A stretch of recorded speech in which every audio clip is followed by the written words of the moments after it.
السلام علیکم ورونو پاکستانیانو ورونو تاسو ته مو سلام نه بعد خبره ده کنه زه د نن سبا یو کوم ګیمر وتلی دی د وړکي دي دغه نوی نسل دی وړه بچي دي پوه شوې د هغوی ته پلاران موبایل یې واخلي او دوی چې شی کوي نیټ ته نوځي ټوله ورځ ټکه ټکه او ټکه ټکه ما وویله زه دې نه وویشتم ما ته وینه راکړه په یا بل ټوپاکه راواخله دا وکړه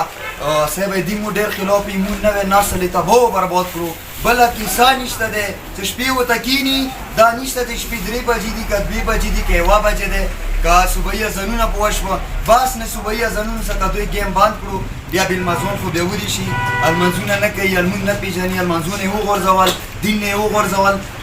مودای عمران خان صاحب تو ته می سلام نه بعد خبره ده چې پاکستان کې دا کوم فوجي ګیم ده دا باندې کا کوم موبایل سره دی دا ټوله دا وړو کې نسل چې دی دا نوې نسل دی دا خو بیخي تباه او برباد کړو ویلي چې دا یو داسې بیماري دی چې مخکې به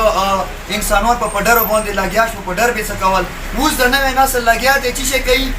دا نوې نسل لګیا دی دا فوجي ګیم کوي دا فوجي ګیم یو داسې شوق دی چې دا مو ډېرو وړو نه پوښتنه وکړه چې دا څه شی دي هغه یې چې دین نه بغیر زموږ زندګي نه کېږي زموږ ژوند نه کېږي ته دا څه خبره کوي زه ورته هم دا ما کوئ هغه یې چې دا موږ خامخا کوو یو مثل د پیغام مسافر دا ورکړه چې مسافر خپل ماشومان خوشلوي او بچه خوشلوي په موبایل ګوره مسافرانو ورونو تاسې وړو وړکو ته موبایل یې رسوئ پوه شوې او هغه کې بس دوی لګیا وي او دا نیټونه ورکې کوي او فوجي ورکې کوي او دا فوجي خبرې دوی ته مو څه کم دوی ټوله شپه نیټ ته تېره کړي یا که موسه دکان کې دی بچی راولم یا هغه سکول کې دی هغه سکول کې خوب زنګوي او پوه شي دلته راشي دلته چې کوي او شپې ګیم کوي او نشي کولی یاره وړوکې نسل یې تباه و برباد کړو او زه عمران خان صاحب ته دا سپیشل ریکویسټ کوم چې سر دا زموږ ملک پاکستان کې دا شی بند کړه سوال درته کوو چې دا هغه بند ته ورکړي ډېره مننه پاکستانیانو ورونو ډېره مننه څومره مسافر کتونکي دي چې دوی خپل بچي چې خوشحالوي عادي په دغه ما خوشحالوي چې موبایل ورته راولېږي چې موبایل بېر کړي چې دا ما بچی دی خشول شو هغې پیسه ورته راولېږي چې پیسه یې کمي دي ښه شي کوي چې دا شی